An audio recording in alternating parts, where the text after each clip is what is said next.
চৰকাৰৰ কেবিনেট বৈঠক আৰু বৈঠকত ল'ব কেইবাটাও গুৰুত্বপূৰ্ণ সিদ্ধান্ত আজি অনুষ্ঠিত হ'ব ৰাজ্য চৰকাৰৰ কেবিনেট বৈঠক আৰু বৈঠকত লোৱা হ'ব কেইবাটাও গুৰুত্বপূৰ্ণ সিদ্ধান্ত কাইলৈ মুখ্যমন্ত্ৰীয়ে ফাদিল কৰিব গৌৰৱ গগৈৰ পাকিস্তান লিংক আৰু কাইলৈ মুখ্যমন্ত্ৰীয়ে ফাদিল কৰিব গৌৰৱ গগৈৰ পাকিস্তান লিংক কাইলৈ মুখ্যমন্ত্ৰীয়ে সম্বোধন কৰিব বহু চৰ্চিত সংবাদমেল আৰু কাইলৈ মুখ্যমন্ত্ৰীয়ে পুৱা 10:30 বজাত সম্বোধন কৰিব সংবাদমেল আৰু গৌৰৱ গগৈ এছআইটিৰ প্ৰতিবেদন এই বৈঠকত আৰু আজি বৈঠকত এছআইটিৰ গৌৰৱ গগৈ এছআইটিৰ প্ৰতিবেদন উত্থাপন কৰা হ'ব আজি অনুষ্ঠিত হ'বলগীয়া বৈঠকত আৰু আজি সন্ধিয়া 7 বজাত অনুষ্ঠিত হ'ব এই কেবিনেট আৰু কেবিনেটত গৃহীত হোৱাৰ পাছতে কাইলৈ পুৱা 10:30 বজাত সম্বোধন কৰিব মুখ্যমন্ত্ৰীয়ে আজি অনুষ্ঠিত হ'ব কেবিনেট বৈঠক আৰু বৈঠকত লোৱা হ'ব কেইবাটাও গুৰুত্বপূৰ্ণ সিদ্ধান্ত আৰু গৌৰৱ গগৈ এছআইটিৰ প্ৰতিবেদন উত্থাপন কৰা হ'ব আজি অনুষ্ঠিত হ'বলগীয়া বৈঠকত আৰু আজি সন্ধিয়া 7 বজাত অনুষ্ঠিত হ'ব এই বহু চৰ্চিত বৈঠক আৰু কেবিনেটত গৃহীত হোৱাৰ পাছতে কাইলৈ পুৱা 10:30 বজাত সংবাদমেল সম্বোধন কৰিব মুখ্যমন্ত্ৰী ডক্টৰ হিমন্ত বিশ্ব শৰ্মাই আৰু কাইলৈ পুৱা 10:30 বজাত মুখ্যমন্ত্ৰীয়ে ফাদিল কৰিব গৌৰৱ গগৈ পাকিস্তান লিংক কাইলৈ মুখ্যমন্ত্ৰীয়ে সম্বোধন কৰিব সংবাদমেল আৰু 8 ফেব্ৰুৱাৰীত অৰ্থাৎ কাইলৈ পুৱা 10:30 বজাত গৌৰৱ গগৈ পাকিস্তান লিংকে নহয় এক ডাঙৰ চক্ৰান্ত তথ্য ফাদিল হ'ব বুলি মুখ্যমন্ত্ৰীয়ে মন্তব্য কৰিছিল আৰু গৌৰৱ গগৈ পাকিস্তান লিংক সন্দৰ্ভত বিস্ফোৰক মন্তব্য মুখ্যমন্ত্ৰী ডক্টৰ হিমন্ত বিশ্ব শৰ্মাৰ 8 ফেব্ৰুৱাৰীত গৌৰৱ গগৈ পাকিস্তান লিংক ফাদিল হ'ব কাইলৈ অৰ্থাৎ কাইলৈ পুৱা 10:30 বজাত ফাদিল হ'ব গৌৰৱ গগৈ পাকিস্তান লিংক আৰু আজি কেবিনেট বৈঠকত গৌৰৱ গগৈৰ পাকিস্তান লিংক সন্দৰ্ভত চৰকাৰে ল'ব সিদ্ধান্ত আজি কেবিনেটত গৌৰৱ গগৈৰ পাক লিংক সন্দৰ্ভত লোৱা হ'ব সিদ্ধান্ত আৰু 8 ফেব্ৰুৱাৰী পুৱা মুখ্যমন্ত্ৰীয়ে ৰাজহুৱা কৰিব এছআইটিৰ প্ৰতিবেদন আৰু লগতে গৌৰৱ গগৈ গৌৰৱ গগৈ পত্নীৰ বেংক একাউণ্ট এতিয়াও পাকিস্তানত থকাৰ দাবী মুখ্যমন্ত্ৰী ডক্টৰ হিমন্ত বিশ্ব শৰ্মাৰ আৰু হয়তো তেওঁৰ পত্নীৰ বেংক একাউণ্টৰ সন্দৰ্ভতো মন্তব্য কৰিব মুখ্যমন্ত্ৰীগৰাকী আৰু কাইলৈ পুৱা 10:30 বজাত অনুষ্ঠিত কৰিব সংবাদমেল আৰু এই সংবাদমেলতে গৌৰৱ গগৈ এছআইটি প্ৰতিবেদন ফাদিল কৰিব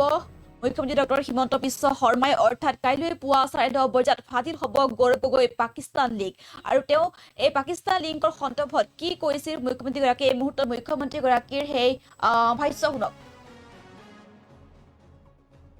যি এছআইটি গঠন কৰা হৈছিল তাৰ ওপৰত আজি আমাৰ অনানুষ্ঠানিক আলোচনা হয় কেবিনেটে গৃহ বিভাগক নিৰ্দেশ দিছে যে 7 তাৰিখৰ কেবিনেটত ফৰ্মেল এই বিষয়বস্তুটো আনিব লাগে আৰু কেবিনেটে মুখ্যমন্ত্ৰীক অধিকাৰ দিছে যে 8 ফেব্ৰুৱাৰী তাৰিখে দিনৰ 10:30 বজাত সাংবাদিক মেল এখনৰ জৰিয়তে এছআইটিৰ প্ৰতিবেদনখন যিমানখিনিলৈকে পাৰি ৰাজহুৱা কৰিবৰ বাবে 7 তাৰিখে গধূলি কেবিনেটত আমাৰ কেবিনেটত দুটা ছিষ্টেম আছে প্ৰথমতে আমি ইনফৰ্মেলি পাতি লওঁ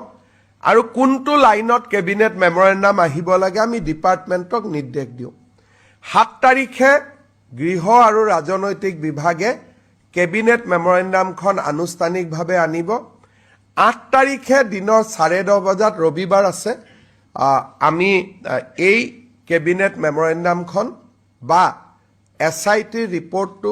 টু দ্য এক্সটেণ্ট পচিবল যিখিনি গোপনীয় তথ্য নহয়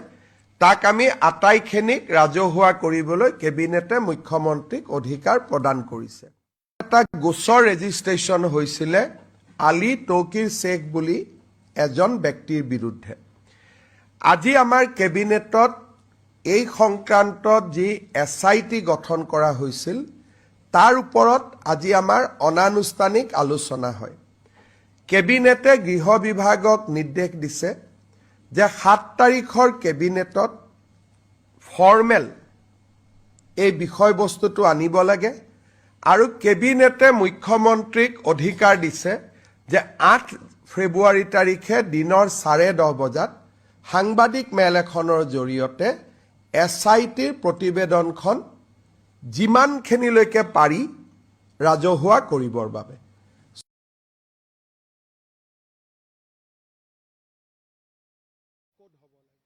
ইণ্টাৰপলৰ সহায় ল'ব লাগিব, বেংক একাউণ্ট ল'ব, ইটো একাউণ্ট ল'ব, ইণ্টাৰপলৰ সহায় ল'ব লাগিব, যিটো অসম গভৰ্ণমেণ্টে নোৱাৰে। গতিকে কোনোবা নহয় চেণ্ট্ৰেল এজেঞ্চি তাত যাব লাগিব, মানে চেণ্ট্ৰেল এজেঞ্চি যাৰ এনেকুৱা ইণ্টাৰনেশ্যনেল কোঅপাৰেশ্যন আছে। অসম পুলিচেতো ইমান দূৰত যাব নোৱাৰে, তথাপিতো অসম পুলিচে বহুত ভাল তদন্ত কৰিছে আৰু যথেষ্ট কথা আমি ভাবিব নোৱাৰা তেখেতৰ গোটেই এইবিলাক কোনে ভাবিছিল? যেতিয়া গৌৰৱ গগৈয়ে লোকসভাত ইলেকশ্যন খেলিছিল, কোনোবাই মনত ভাবিছিল নেকি যে তেওঁৰ ঘৈণীয়েক ব্ৰিটিছ বুলি? কোনোবাই ভাবিছিল নেকি যে ল'ৰা ছোৱালী দুয়োটাই ইংৰাজ বুলি? কোনেওতো ভাবা নাছিল। গতিকে নভবা কথাবোৰ দেখি মই নিজেও আচৰিত। আৰু এই কথাবিলাক জনাৰ পিছত আজি 5 মাহ হৈ গ'ল যে ঠিক আছে মই ভুলতে কৰিছিলোঁ, এতিয়াতো ভাৰতীয় কৰি লওক। মই যোৱাকালিও খবৰ লৈছোঁ ভাৰত চৰকাৰক যে ইণ্ডিয়ান চিটিজেনশ্বিপৰ কাৰণে এতিয়াও আবেদন কৰিছে নেকি। আজিৰ দিনটোতো আবেদন কৰা নাই। তাৰমানে ভাৰতীয় আৰু অসমীয়া মানুহক মই বুঢ়া আঙুলি দেখুৱাই মই চলিম। মোৰ ল'ৰা ছোৱালী বিদেশত, বিদেশী, কিন্তু অসমীয়াই মোক ভোট দিবই লাগিব।